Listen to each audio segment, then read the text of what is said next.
Hi, I'm Phil Craig. And I'm Andrew Loney. And together we aim to bring you the most scandalous stories and some of the most scandalous people in history. So thanks for joining us here on the Scandal Mongers podcast. Good morning. Good morning. We have a bumper issue today. A well-known scandal with, I think, a lot of very new disclosures. This is the Everest of scandals, isn't it? This is in terms of British history, there's no more scandalous scandal. Well, it's an ongoing scandal, too, in some ways, because the story hasn't been revealed. It's been a huge cover-up. The files remain closed for another 50 years, if I suspect they haven't been destroyed already. And you've got to wonder, what is being covered up? Yes, people might be asking, what on earth can these guys say that's new about Profumo? Well, maybe you could tell me. Well, Stephen Dorril is one of my authors. He's probably, almost certainly, the leading expert on the subject. He's been working on it now for 40 years. He's done several books with Anthony Summers, which have been updated.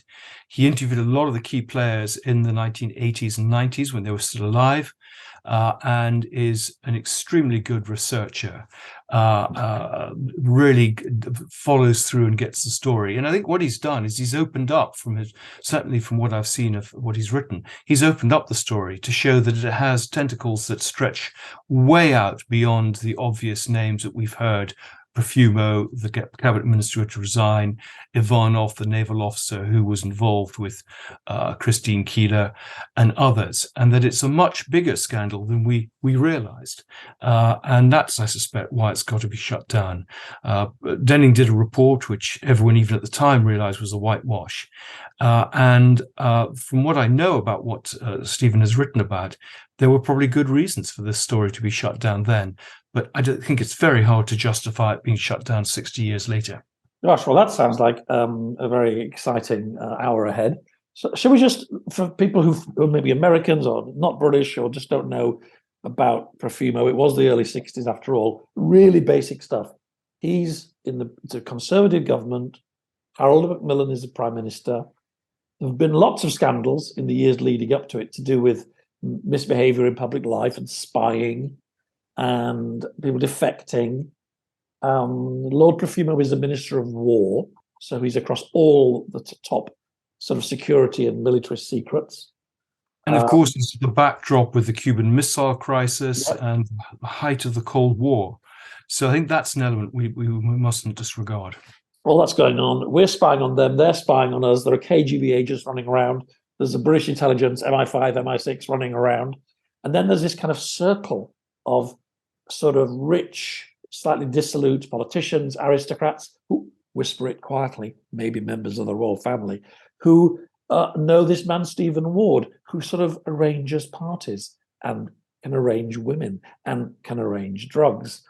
And it all kind of explodes into this, but it brings down a government eventually, doesn't it? It sort of brings down a government in the end. I think it certainly weakens the government and leads to its end. But you're absolutely right. Stephen Ward, who is in a sense the tragic figure in this whole story, who was an osteopath who was trying to help the British establishment and the secret services by using some of his contacts to feed through information, was basically stitched up and thrown to the wolves by the establishment who had enjoyed his parties, and by indeed the security services who had benefited from the contacts he had passed them. Right. Sex scandal, disgusting British hypocrisy. What's more to love than that? It's the stuff that we always like doing. Okay, should we go to Stephen? We should. Okay, let's do it. Steve Dorril, who's the author of several books, including Honey Trap, which is, I suppose, the definitive book on the Profumo Affair. And can you tell us a bit about the Profumo Affair and why it was so important? Okay. Well, of course, on one level, the Profumo Affair is a very simple sex scandal. Basically, the Minister of War, John Profumo, who wasn't in the cabinet during the Macmillan government, had an affair in 1961 with Christine Keeler, a 19-year-old girl. The affair went on probably towards the end of the year, though we're still not certain about that. But it only came out in a convoluted route in the media in late 1962, and then it reached the public in June of 1963. And it then had the potential to bring down the Macmillan government, basically because Profumo had lied. He'd lied to his colleagues, and therefore he'd lied in Parliament, and the Macmillan government was accused of itself of lying and covering up this sex scandal.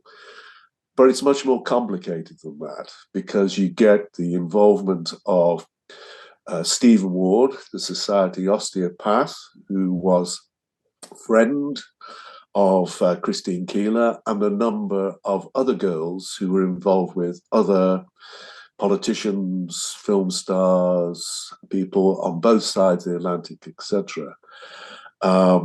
There is MI5 who wants to use the situation to attempt to recruit Ivanov. He is working for the GRU, and he is also friends of Stephen Ward, and it appears that he had some kind of relationship with Christine Keeler, though that's still open to some debate. So there was a security angle there. But just to be clear for the people who are not our age, and perhaps don't remember, I mean, I was only 3 when all this happened. Ivanov is a Soviet spy, effectively. Yes. He's got himself involved, and that's the reason it becomes such a massive scandal, isn't it? The sense that whatever Ward is doing with these women, he's somehow introducing a Soviet agent into the same sort of sexual circle as Britain's Minister for War, which is what John Profumo was. And that kind of takes it to another level. Have I got that right? That's entirely correct. And of course, MI5 are up to their neck in the whole business, and they attempt to use Profumo himself to make approaches towards Ivanov with the idea of recruiting him. At that particular time, MI5 can't say they have a great record. They're certainly not well liked by the Americans, who think they're just amateurish. And I think this is part of their attempt to get back into the game and do the things that they did during the Second World War when they turned agents, etc. So we've just, of course, had the Philby scandal too, Philby going off to Moscow a couple of years earlier. Well, that year. That year, sorry. And there are endless scandals, aren't there? There's the Portland spy ring, and there are others. And the Americans are accusing them of MI5 of not doing anything. And the FBI officer in London, the legal cover for him, he goes to MI5 and he says, look, everything that you've been doing about the security site, we gave you. You didn't come up with anything. And now here's another scandal. And what's going on? And he's attempting to find what they know. It's very clear that MI5 are in deep trouble, and they're trying to get out of it as quickly as possible. And they're not really informing the Americans entirely of what's going on. But the great thing to me about the Profumo scandals, as soon as you start looking at it in detail, the whole thing kind of explodes, because not only is there MI5 involved, there is MI6, because MI6 have been keeping an eye on Stephen Ward for 10 years, from the early 1950s. They thought that this person was of interest and that he knew a lot of very interesting people, and he did, because he was in the Thursday Club in the late 1940s, which had Mountbatten, had Prince Philip. He knew them, not on intimate terms, Warren, but he certainly knew them, and they spoke and went to parties and things. And MI6 were interested, and they put in 2 people, basically, journalist Warwick Charlton, who kind of kept an eye on him, and also a MI6 agent called Lee Tracy, who also worked undercover in newspapers, and they looked out for him. They were interested in who he saw. They were interested in the girls who they married, etc. And then did Stephen Ward know this? Did he know that he was being monitored, possibly used by intelligence? He didn't know. No, Ward was. He was sort of innocent, wasn't he, in all this? Yes, he was naive. Right. Because when it all goes wrong, he ends up in court. I'm rushing to the end of it, but nobody will help him, will they? Whatever service he's done for the state, it seems to be completely forgotten. Absolutely. Well, we know from the records that MI5 actually thought that Ward was a decent guy. He wasn't involved in anything that was a threat to security. And I certainly know that there were about 6 MI5 officers who were very angry and upset about what happened to him. And they thought that Hollis should have intervened and said something, and he didn't. That's the head of MI6. MI5. MI5, sorry. But So- MI6, Lee Tracy told me that there was a meeting when this started to explode in the beginning of 1963. There was a meeting in which was attended by MI5 and MI6 to monitor what was going on and whether there was a security threat. And he said the MI6 people realized that this was not going to go well, and they decided to jump ship. They didn't tell MI5 what they'd been doing, and they got out. Warwick Charlton went to France, and Lee Tracy ended up going to Canada to get out of the way. God. It does have that classic mix of a British scandal, doesn't it? It's got naughtiness in high places, total hypocrisy, court cases, absolutely. and then somebody hung out to dry, followed by a cover-up. Yeah, but in terms of Ward, just I think people should know, when it all goes wrong and Profumo accepts that he's lied and he resigns, he's taken to court for basically being a pimp and a panderer and some kind of predator. Christine Keeler turns on him. I think I've got this right. And, yes. And then he ends up killing himself, or some people think he was murdered. And it's a tragic end for somebody who was just basically organised a few parties, really. Yes. I mean, Honey Trap is really about the role of Stephen Ward, because I think he is the most interesting person in this. He was an osteopath, been in India during the war, went to America, came back, and he moved in interesting circles. And I think London in that mid-50s period is a very interesting place, because you do have a kind of elite group of people. I would suggest about 300 people were having a great time. They were going to parties organised by people connected to the royal family, like David Milford Avon, artists, musicians, some journalists. These were parties where Ward would supply some of the girls.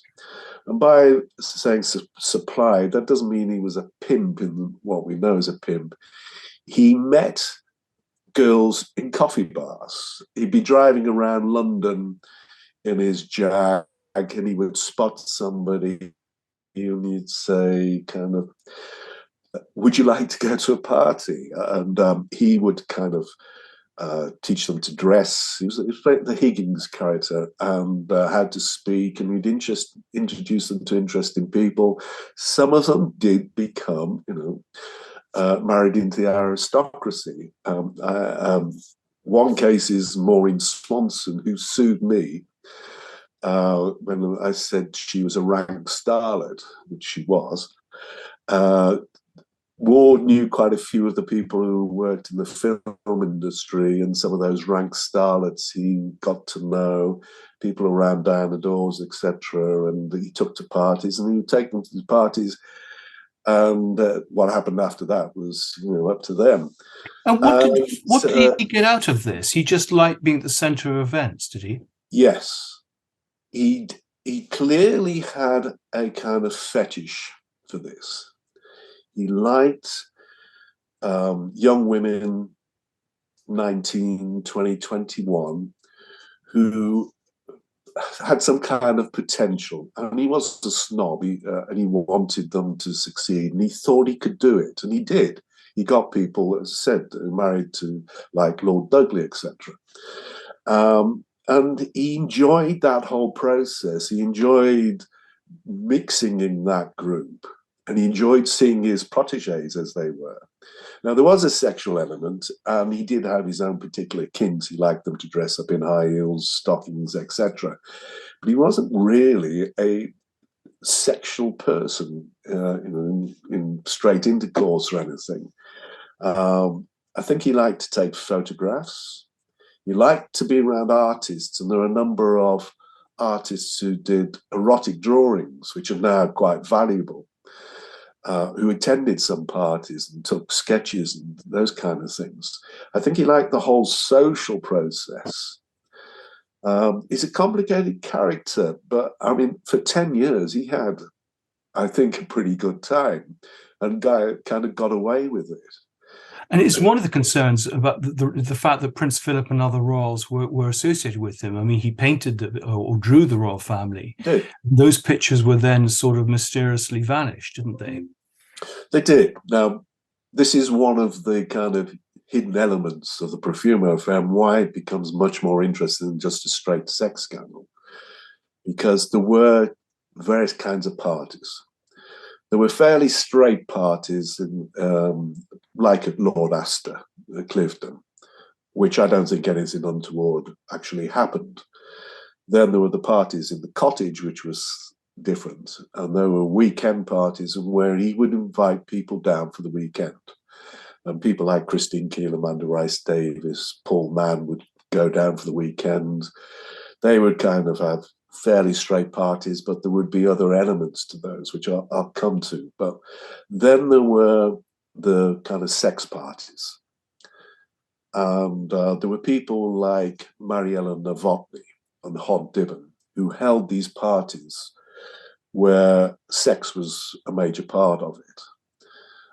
Drugs were quite an important part, and that's another kind of side piece on the Profumo Affair which has been underplayed. The drugs were playing quite an important part. I spoke to people who said they went to a party and there'd be a bowl of barbiturates there, and you just loads of different kinds of pills, and you just put your hand in and took some. That partly came from the fact that a lot of these people, the men obviously, had been in the armed forces during the war, and they'd actually taken drugs, barbiturates, to keep them going. And there were people who were supplying drugs to this. And I found some of the first references to LSD in this country at these parties, that it was being brought in and used. These parties, there were some parties around Barron, the photographer, who was very, very close to Prince Philip. And there were people around Prince Philip went to these parties. Rice-Davies, the barrister. Now, Warwick Charlton told me that he'd seen the photographs of these parties, of sex parties, in which Philip appears, Barron, and Rice-Davies. And he said he knew exactly who they were because Rice-Davies had a withered arm. They were naked with girls. And Ward collected photographs. He was a great collector of this stuff. And one of the mysteries is where those photographs went and other material. Gosh. Because, do you think there's anything in it then? Rather yes. than suicide, he might have been murdered because of what he knew. I'll come to that. I think it's possible. I'm not saying it was what actually happened, but it's entirely possible. I mean, Ward also had some of the Polaroids from the Duchess of Argyll case. Oh, this is the famous headless man, isn't it? The headless man. Another sex party, and you only see his body doing naughty stuff, and you don't see his head. And lots of speculation for decades about this. And much of it is wrong. But the Sam's Astor thing is there. Not Astor, sorry, Douglas Fairbanks Jr. And I discovered that Douglas Fairbanks Jr. gave a Polaroid camera to Lord Astor in the late 1950s. So they were actually around, Polaroid cameras. It's not such a big deal that they claim that Sam's got his from the Ministry of Defence. I think they had them before that. And Fairbanks Jr. slept with both Mandy Rice-Davies and Christine Keeler, didn't he? He did. And Fairbanks was also reporting to the American Embassy. Fairbanks had worked in naval intelligence during the war, as had Lord Astor. And there are some FBI files where Fairbanks is reporting to the embassy in London. He enjoyed doing that. And he saw it as a protection because he was involved in lots of these kind of things. So it's not only a classic British sex scandal with a court case and the fall of a government, it's got a Hollywood movie star in it as well. And JF Kennedy. I mean, it links us through Mariella, doesn't it, to Kennedy? It does. And of course, Ward knew the girls. He knew Mariella. She goes to... Sorry, who's Mariella? I think we need to know. Mariella Novotny. She's Oh, yes. a mystery figure whose background is still highly debated, but her real name was Capes, and she was born in Sheffield. I did meet Mrs. Capes, and we had a very interesting non-discussion. She was just desperate not to say anything about it, just warned me about her husband, who was not to be trusted, Hod Dibben, who was a brilliant character, lived in Dancer Road.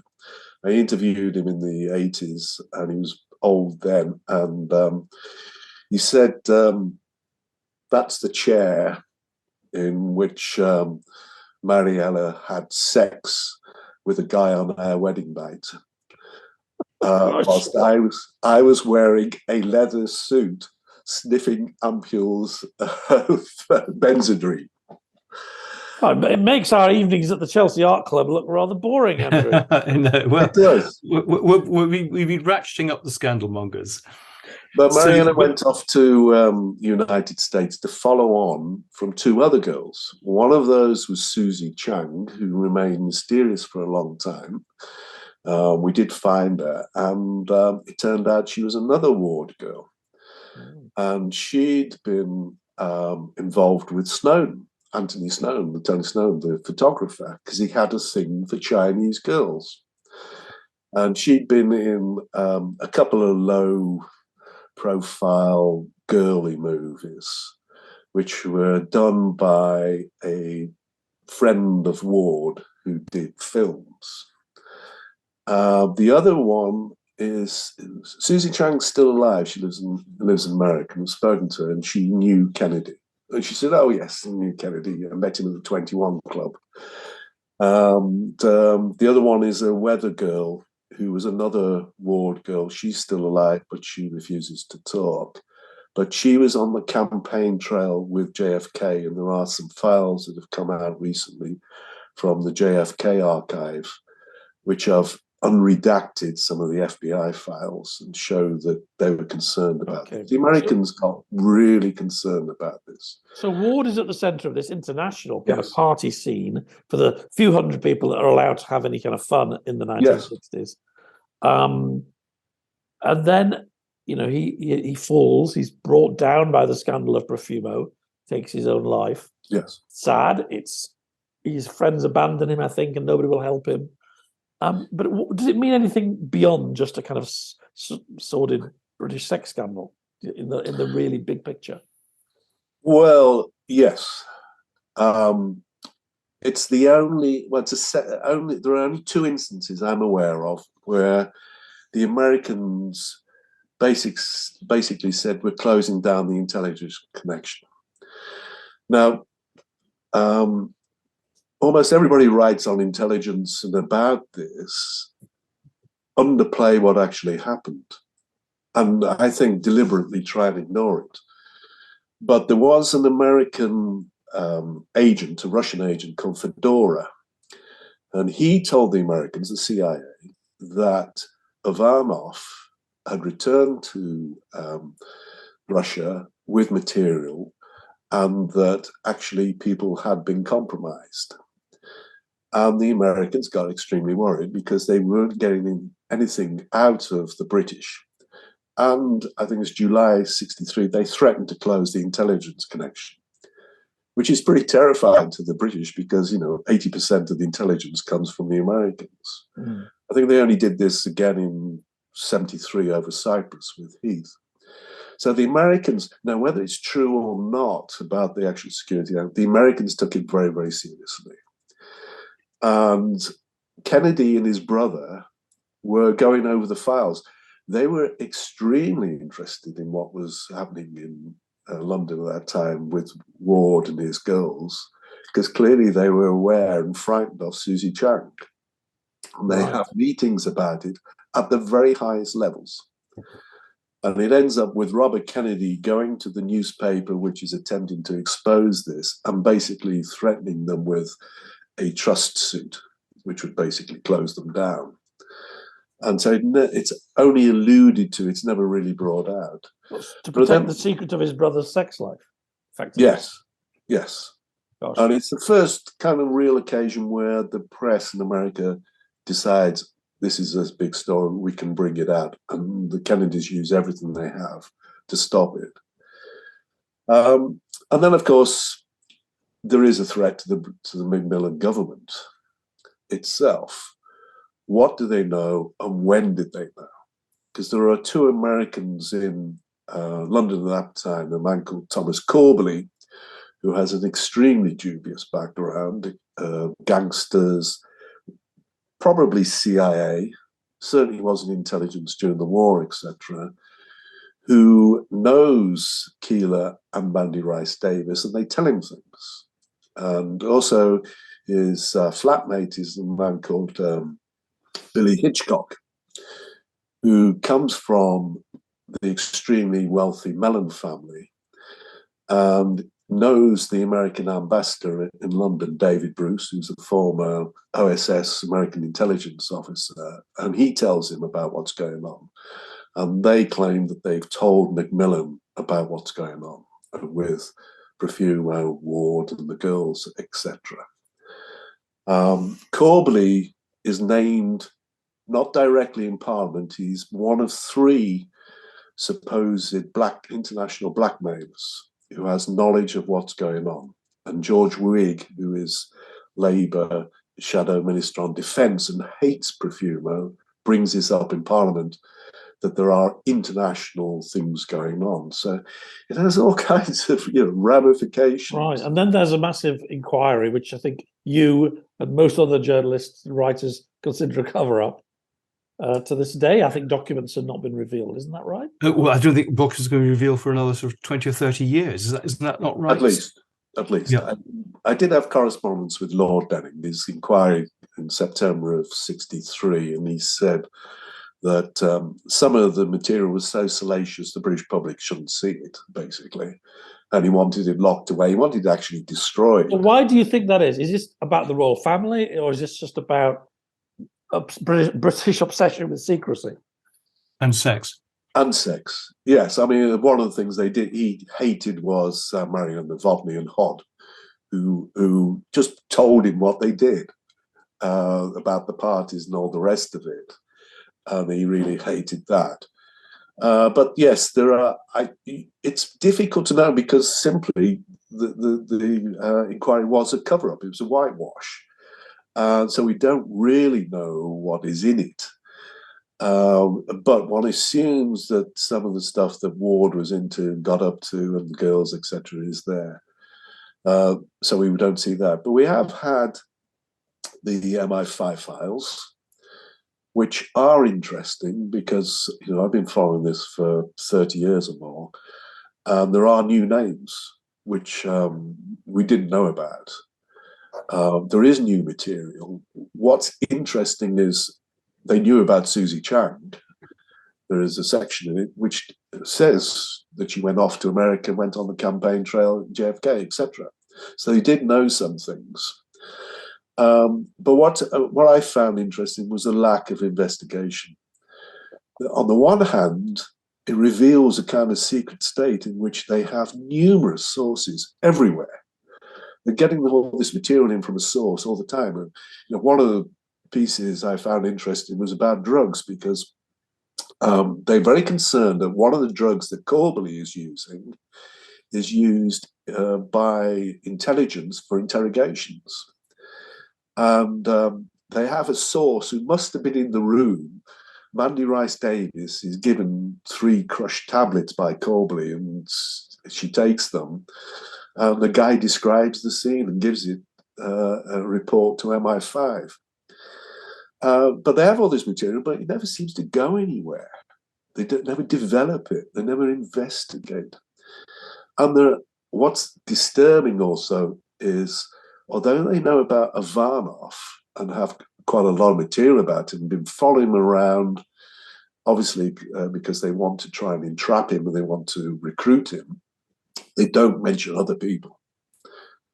But we know for a fact that there were KGB people involved. I got Stephen Ward's card, which had been given to him by a man called Belyakov, who was a KGB officer. Belyakov is extremely interesting because he had been involved in the honey trap operation in Norway, attempting to recruit or entrap the wife of the president.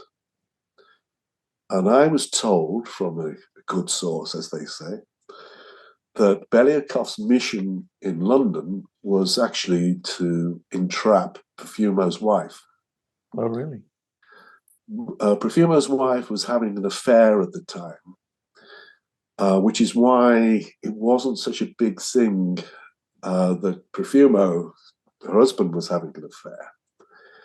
This was kind of normal practice within this group. So that wasn't a great shakes that he went off with Keeler or whatever. And that was covered up. I mean, that's new information to me. And I followed this quite closely. Oh, so we're back after a short break because, as regular listeners know, we're far too cheap to have a proper professional Zoom account. But we were just talking about the fact that all of this Profumo affair, maybe, Stephen was suggesting, was part of a bigger KGB plot to entrap perhaps the wife of Profumo, which is very, very intriguing. But we probably never quite finished up with poor old Stephen Ward, because I still don't quite understand what happened to him and why he died. I think that's still the case, really. We don't. The official and tragic version is that Ward was up for trial for essentially pimping. It was all a big lie. It'd been set up really by the police. The police carried out hundreds of interviews in a desperate attempt to get some material to convict Ward.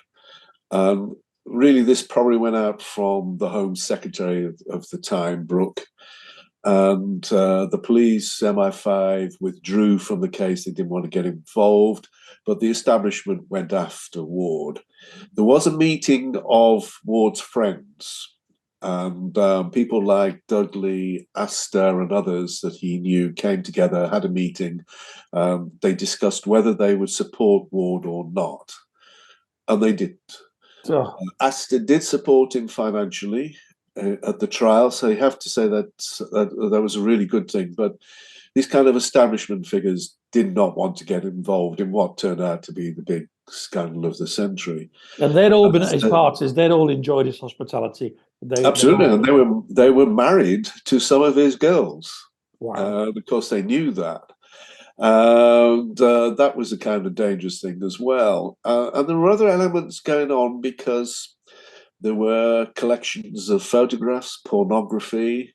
One of the world's biggest pornographic collections was held by David Milford Haven, who had been the best man for Prince Philip. His father held I never pornographic knew that. collection. I never knew that. I've seen the collection. It's both in Texas and in the British Library, or some of the collection. Yes, I actually own a little part of it. I went to an antiquarian bookseller who had his shop near the Bank of England in the late 80s, and I asked if they had for sale any of the Milford Haven collection, and he kind of a bit shocked. How did I know that? And anyway, I bought it cost me £50 at the time, which was a lot of money for me. And it is a diary of George Milford Haven's trips to Paris at the beginning of the 20th century and all the different kinks that he was into. And Milford Haven, when his father died, inherited this stuff, but he was very close to Ward, and he held some of the sex parties. And when the Profumo affair blew up, he got worried, and he asked his chauffeur to get rid of it. He did burn some of it, but he realized that this was quite valuable stuff. And so he kept it. And over the next few years, some of it came into the booksellers and into the collections, and some of it survived. But there were other people with collections as well. He wasn't the only one. And Ward was into this kind of thing. So they're all these rich, horny, pervy British upper class types. They just run away. They run away. Astor gives him Yes. the money, but the rest of them he's hung out to dry, really. Yes. So he gets the trial. He's left by himself, and essentially Keeler lies. She's under intense pressure because of another case involving some Afro-Caribbeans that she's been involved in, and a couple of them are really vicious characters. And she lies in the case against Ward. I mean, Ward was not a pimp in any kind of sense. He liked the girls, he helped them, he did give them accommodation and all the rest of it. Did he take money from them? Occasionally for rent, but the most, no, not at all. And the other one was Mandy Rice-Davies, who made the infamous statement to Lord Astor. He would say that, wouldn't he? She was very good, and she's one of the actual few that comes out of this reasonably well. So what does Keeler say? Keeler lies. Keeler says he was my pimp, effectively. Well, she's kind of forced into admitting various things, like she received a gift from Profumo. So that immediately ties her in as being a prostitute. But I think under any conventional meaning of the word, we wouldn't see her as a prostitute.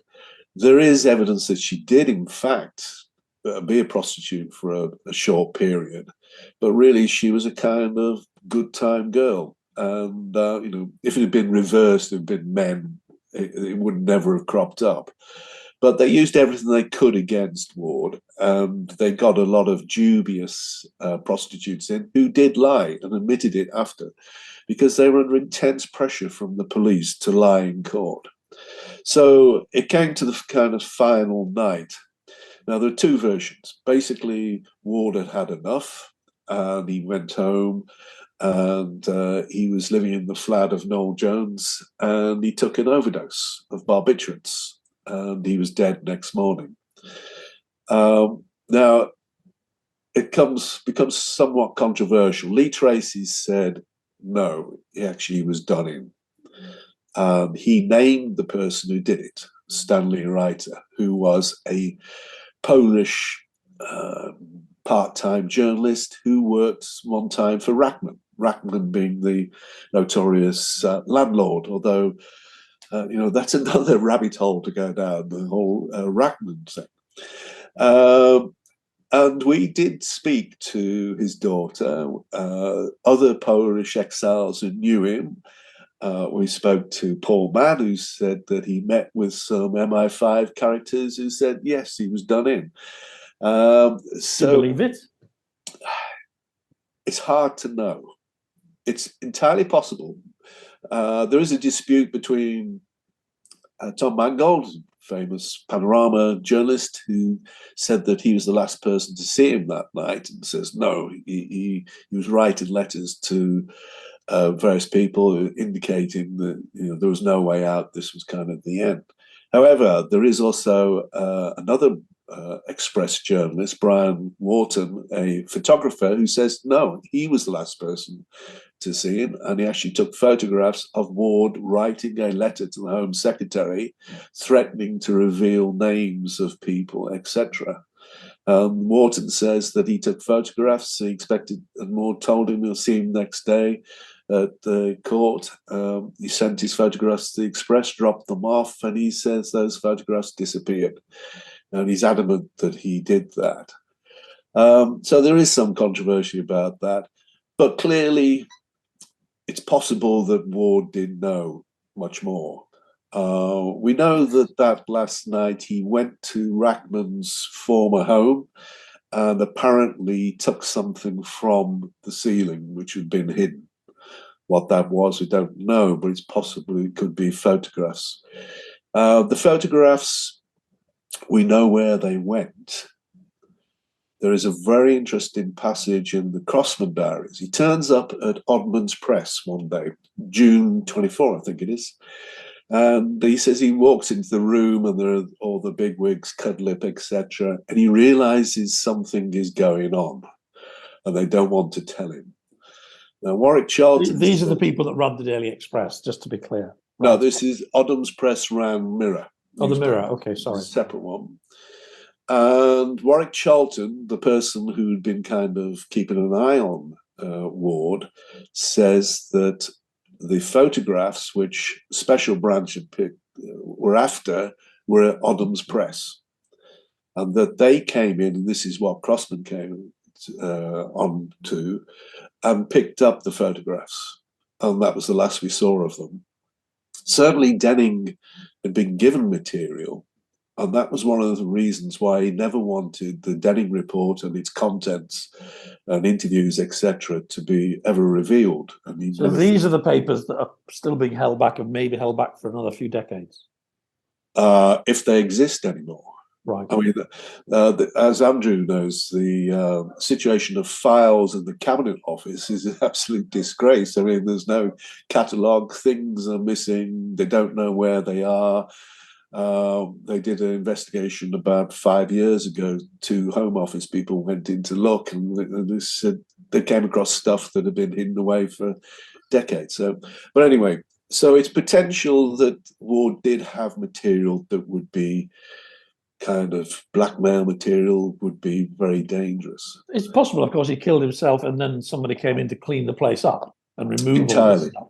Entirely. That seems more likely. I'm not sure how comfortable you are accusing Polish spies of committing murder on our little podcast, but I don't know. Well, they're all dead, but what was interesting from our viewpoint when we looked at it was it just wasn't one person making this accusation. It was a number of people who were confirming that the writer in particular had mentioned this and had written a piece about it. So, and your guess, Stephen, if you had to? I'm not willing to guess because it's there is something not quite right about the last night, because you have 2 solid witnesses who are not backing down, and they're claiming both sides. I mean, Noel Jones says it's very clear it was a barbiturate poisoning. But when you have other evidence, you just don't dismiss it when it's that kind of strong. So, but I think we've got specific people named too. It yes. seems there may be more to it. But I mean, what was Mangold doing if he was writing suicide notes, not actually trying to prevent him committing suicide? You would have to ask that. But I mean, I know that Mangold was going through a difficult time with his own relationship, and he was desperate to get home.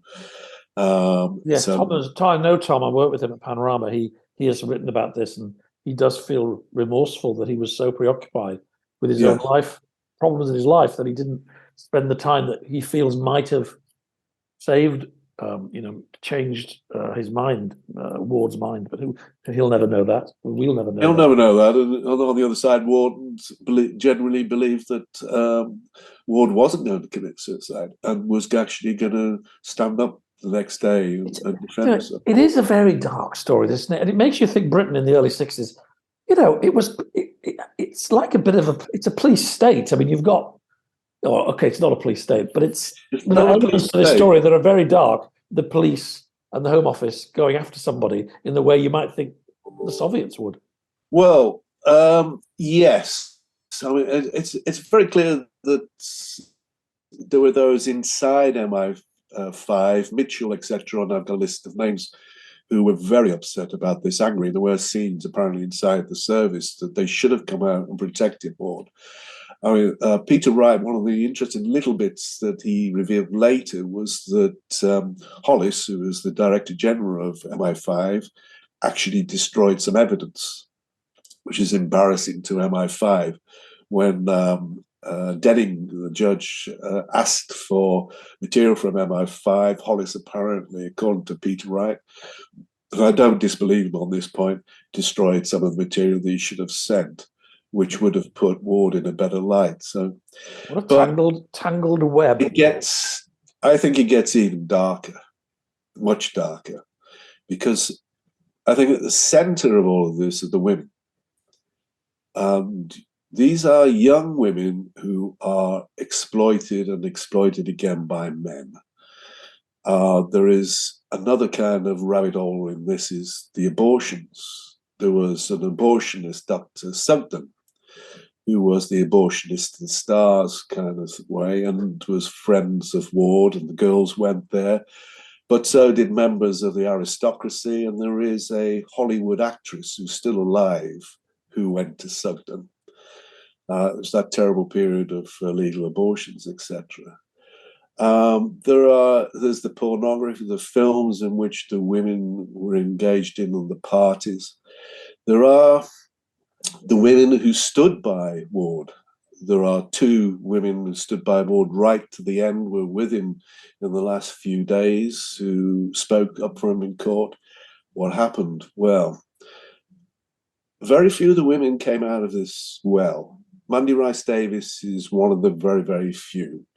She's still alive, isn't she? No, she's dead now. She's dead. We spoke to her extensively, and she was very good. Her memory was very good. She was very bright. She knew what was happening, and she looked after herself. She got out at the right time, and she made something of herself. Keeler was incredibly naive. She had no clue what was going on. She wasn't the brightest person around, and she was exploited. She was having a good time, but at the same time, she was being completely exploited. And of course, at the end, she led a tragic life. I mean, some terrible things. Right at the end, she ended up being a dinner lady and under an assumed name. When they discovered who she was, I mean, they took it out on her. She was forced to leave. She couldn't really kind of find a life outside of being trapped in. It's funny. We did a show a few weeks ago on the Georgians, and we talked about Emma Hamilton and that world of these very young girls going to London, getting involved with show business and art and politics. And if they were lucky, they get a rich husband, but they could just be disposed of, traded. And it's several hundred years later, it's not that different, is it? Well, you use the word dispose, and that's what actually happened, because the year after Ward's death was news of the Jack the Stripper murders. These were a series of murders of prostitutes that had taken place over a period of about 4 or 5 years. Prostitutes who were found naked and dead in various places in London. Now, 2 of them were linked to the Profumo Affair.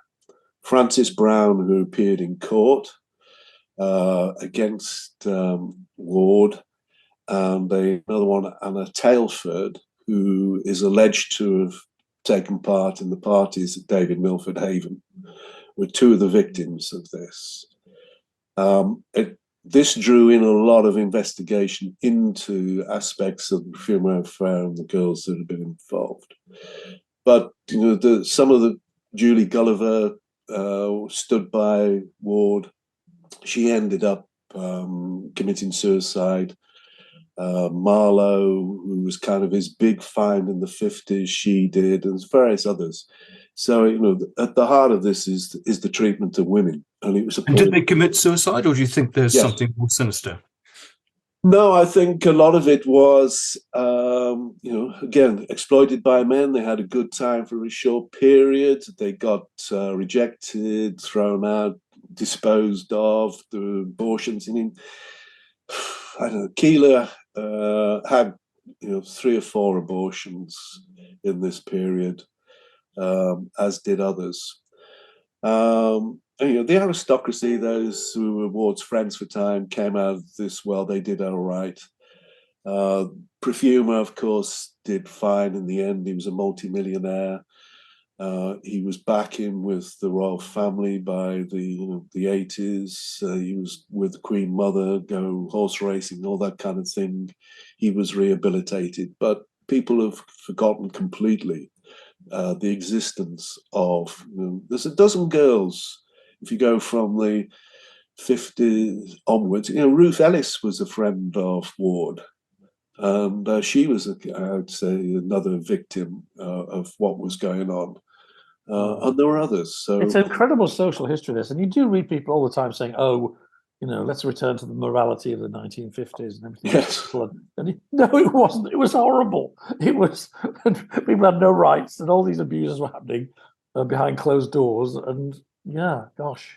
And what about the girls who married into the aristocracy? Are some of them still alive? No, as far as I'm aware, everybody's gone now. Can you say who they were then? Well, the one I would say more than that is Maureen Swanson. As I said, she sued us. We didn't bother to even bother with it. It was ridiculous. She said that we referred to her as a rank starlet, which she was, but she said she wasn't a girlfriend of Ward, which is nonsense. Some people have come forward since, and they knew Maureen Swanson very well in the mid-50s and late 50s, and she married the person who became Lord Dudley. I mean, Dudley spoke to us. He was quite open about it. He didn't mind, but she wanted to get rid of the past. But she lived with Ward for a time. She was friends with Sean James Bond, Connery. And she was well known around London in the mid-50s, partying, etc.